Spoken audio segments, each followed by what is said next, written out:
All right, let's talk about Russian artillery innovations so far during the war in Ukraine. Now, this was a great piece put out by RUSI, which is the Royal United Services Institute. It's a British think tank that has put out some really good information, helping us to better understand what's going on in Ukraine between the two sides. And this article is titled Russia's Artillery War in Ukraine, Challenges and Innovations. Now, they kind of break this out into a couple different areas between doctrine, tactics, and what they call the gunnery problem. I think most of the article falls into more doctrine and tactics, but real quick, a few notes on gunnery, because I feel like a lot of people might not have heard that term before, aren't familiar with it. It's the general idea of doing all the things you need to do to make sure that when you fire an artillery round, it lands where you want it to land. Impacts is the actual term there. In the United States, both in the U.S. Army and the Marine Corps for field artillery, we have what we call 5 requirements for accurate predicted fire. Those are in order: accurate target location and size, accurate firing unit location, accurate weapon and ammunition information, accurate meteorological information — I feel like I can never say that word correctly — and accurate computational procedures. And real quick, I'm going to walk through each one of those to explain how they affect, how we conduct field artillery operations. So first things first, accurate target location and size. If you don't know accurately where the enemy is, where the target is that you're trying to hit, none of this other stuff's really going to matter, right? I think that one's pretty clear cut. Accurate firing unit location. So with a howitzer or with any sort of cannon artillery, you're basing where you're firing based off of a direction and a distance. So if one of those two is off, say you've got the target location dialed in perfectly, GPS, UAV overhead, dialed it in, gave you a perfect grid. But if your firing unit location is off, the distance and direction is not going to result in good effects on target, right? So you have to have accurate firing unit location. You need accurate weapon and ammunition information. So quite frankly, what type of round are you firing? Not all artillery rounds weigh the same. There's a different weight depending on the different types of munition, and that really matters when you start putting rounds out 10, 20, 30 kilometers downrange. You can have a big difference on whether you hit the target, come up way short, or completely overfly it to the point where the target doesn't even know they were necessarily a target. Accurate meteorological information. So, of course, if you're firing in the middle of a tornado versus a calm, cool day, that's going to be a big difference, right? But even in what looks like a pretty standard low wind type of day, the wind speeds and directions can be different at different altitudes. And that artillery round, over the course of its time of flight, which can be, more than a minute, 2 minutes, 3 minutes sometimes, is going to pass through a lot of different variations in weather. Minor variations, but those can play a big difference. So having accurate meteorological information is actually pretty important to making sure that first round you fire actually impacts near the target. And the last piece here is accurate computational procedures. So if you've got all the perfect data from those first 4, right, they're really dialed in, but then you calculate the firing solution incorrectly, or you're sloppy, or you miss something, whatever it might be, it doesn't really matter, right? That round is still going to miss the target. So these are the 5 things we look for in the United States to make sure that that first round out of the tube is as close as possible to the desired point of impact. Now, those 5 things are pretty broad, right? They're not unique to the United States. It's really applies to any artillery system in any country, anywhere around the world. So Russia likely has something very similar to that, and they look at when conducting artillery operations. But getting into some of the tactics here that RUSI calls out, they say Ukrainian soldiers interviewed for this article indicated that Russian artillery units were laggered up to 12 to 15 kilometers behind the front line, and that they spend the night even further away. They only approach the front line to conduct fire missions and withdraw as quickly as possible, indicating that doctrine on proximity has given way to concerns over survivability. So one of the things they were getting at is a lot of times you're starting to see these artillery units integrated in a direct support role with some of the maneuver units or infantry or armor, mechanized infantry units towards the front. The benefit there is you can process fire missions much more rapidly. You're right there with the guys that are asking for that type of fire support. But it seems like, and it shouldn't be a big shock based off what we've seen in terms of counter battery fire and loitering munitions, things like that, that over the course of the war, Russia has moved those forces forward, and then as those counter battery threats increased, they've moved them back, and now they're only coming forward to conduct those fire missions. The benefit to Russia here, of course, is the survivability of those platforms if they're exposed to counter battery and loiter munitions for a shorter period of time. Not as many of them are going to be lost, but it is going to increase the processing time for each one of those fire missions. They're not going to be quite as responsive as if they were, consistently located right next to the unit asking for those fires. They get into a couple tactics here. One of them they call shock fire, which they say employs UAVs, artillery locating radars, tanks, and artillery to coax an enemy into firing before conducting counter-battery fires. Shock fire shortens the targeting cycle and improves the accuracy of fires by combining at least two forms of target location. This reminds me a little bit of kind of the idea of movement to contact, which was really big in the Vietnam War. Still done a little bit, Iraq and Afghanistan, but not nearly as much. And it's the general idea of you're expecting to get shot at. You're expecting to find the enemy. You don't know where they are. So you go out there. You go out onto the battlefield with resources at your disposal. It might be aircraft, artillery, mortars, reinforcements, a QRF standing by, whatever it might be. And then once you get engaged with enemy forces, you hopefully pin them down. You can bring all of these additional assets to bear, right? That's kind of what it seems like Russia is doing here, just exclusively with artillery. So they're doing something to draw out Ukrainian artillery systems. That could be sending, a squad or platoon forward. We've talked previously about some of the convict units, Storm Z units, that have been used by Russia to, essentially draw fire and find out where Ukrainian positions are. That's usually machine gun nests that are being exposed, small arms positions, small arms fire, things like that. But maybe it's something similar, right? Something to draw out a 777, to draw out one of the Ukrainian artillery platforms. And then as soon as that fires, Russia already has their firefighting radar turned on. They have UAVs overhead, and they've got howitzers or loitering munitions or rocket artillery lined up ready to conduct that strike. So they're all set. They're just waiting for Ukraine to kind of show their hand, if you will. They say these shock fire tactics have been used in some form in Ukraine, and Ukrainian artillery officers told RUSI that Russian counter-battery fire is very fast and accurate when conducted using artillery, locating radar, and UAVs together, which shouldn't be a big shock, layering platforms to dial that in. Now, what that's likely doing, just from the outside looking in, is that firefighting radar is giving the general location of where the Ukrainian artillery is firing from, and then the UAVs overhead are able to dial that in and give a precise grid. So the fast part is likely tied to the radars. It can tip off the counter-battery crews to move to a certain location or to orient their howitzers in a certain direction, get the charges ready. They have an idea of where they're going to be firing, and then the UAVs dial that in to an exact location, and that is likely the accurate piece the Ukrainian officers are talking about. They say when the system works, Russian targeting cycles can be completed in 3 minutes, while others take 30. The former is essentially the limit of what is physically possible. A 155mm shell fired at 25 kilometers will take 75 seconds to reach the target. That is really fast. 3-minute targeting cycle. That means 3 minutes from identifying the target to effective rounds on target. That is very quick. Now, the 75 seconds, what they're talking about is that is the time of flight of the munition. So after the round has entered the air, the crew's pulled the lanyard, and before it impacts at the target location.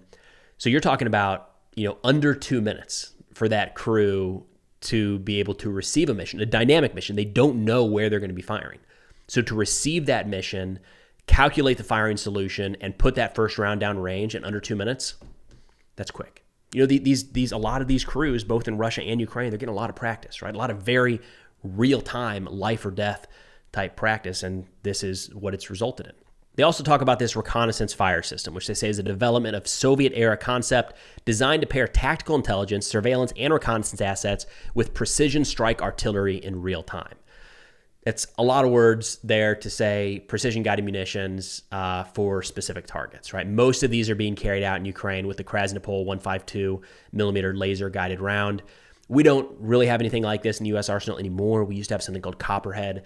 We've gone more towards the GPS-guided Excalibur, but this laser-guided Krasnopol is getting a lot of use in this war, and there has been a lot of discussion. It's always hard to parse through all of this, but that Russia has kind of prioritized the development and production of these laser-guided munitions.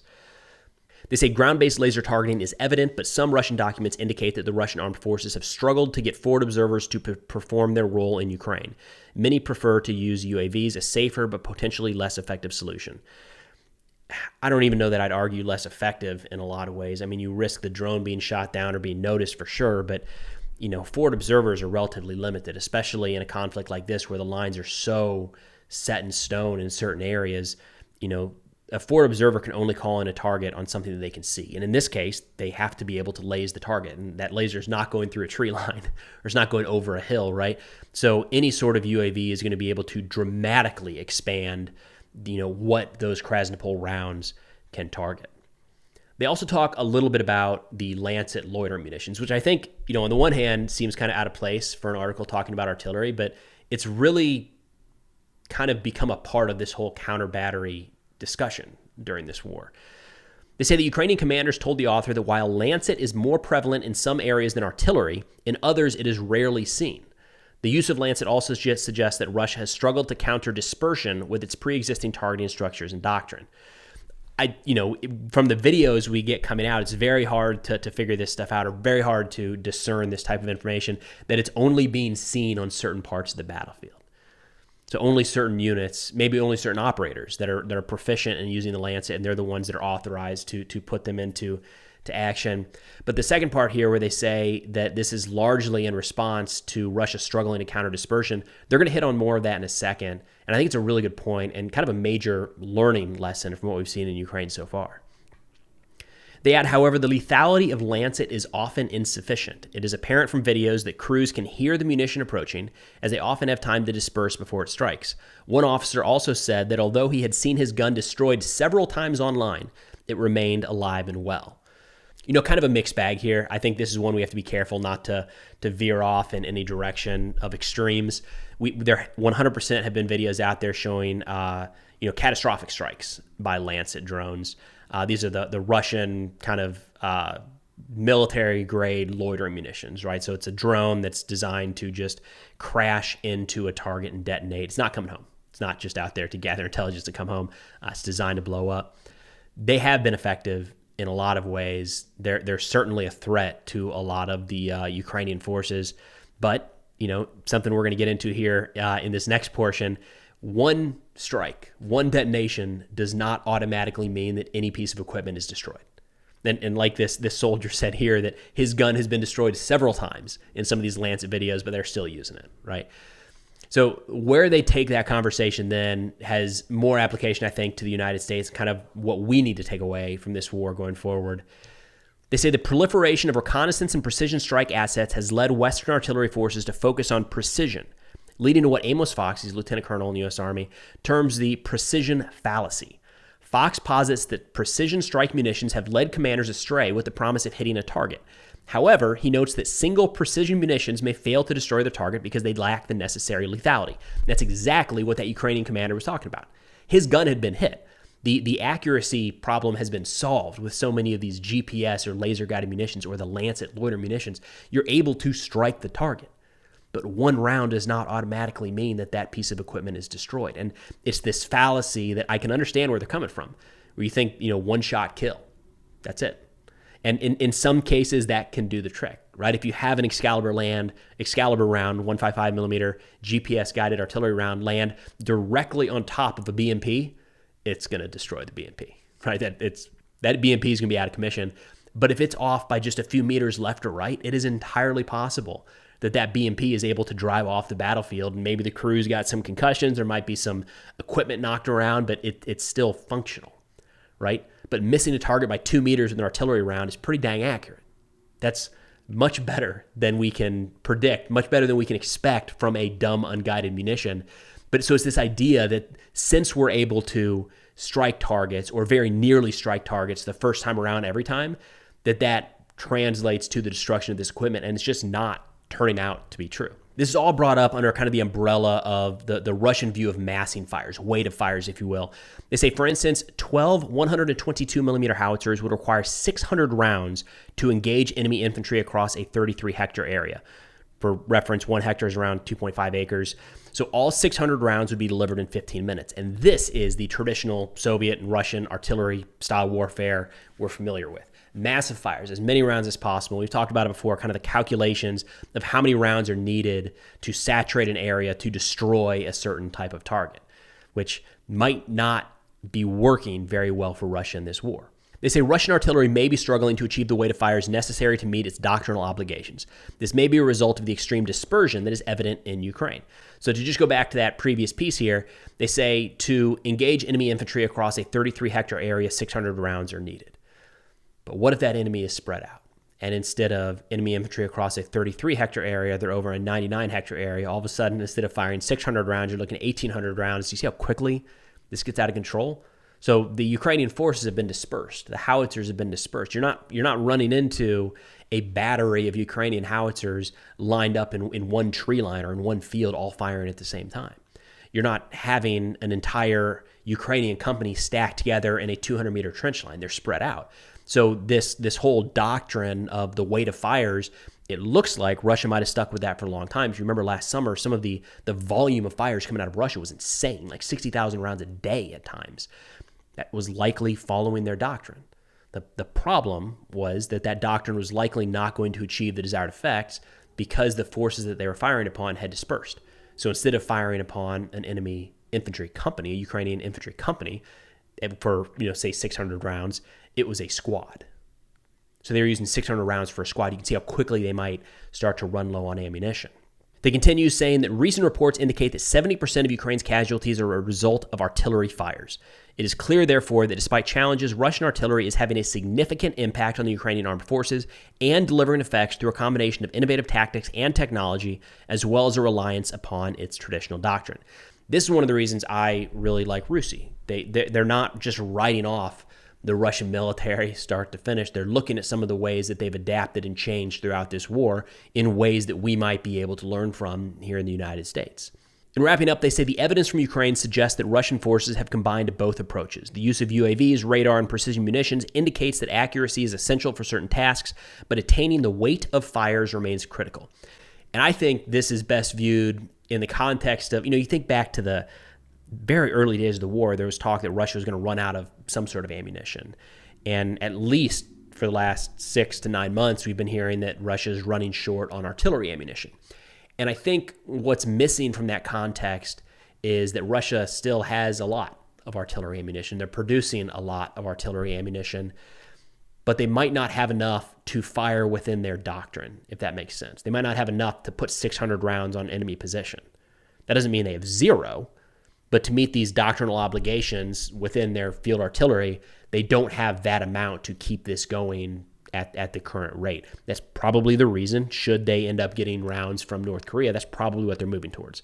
Again, it's not that Russia is on the verge of going to zero in terms of artillery rounds, but this weight of fires remaining critical in how they use artillery, it chews through a lot of ammunition. But that's all I got for now. I will put a link to this article as well as the RUSI website in the description below, along with the national security sit reps I put out on Substack once a week, 7 to 10 of the top national security stories, along with a few podcast recommendations. But thanks for watching, and I'll see y'all next time.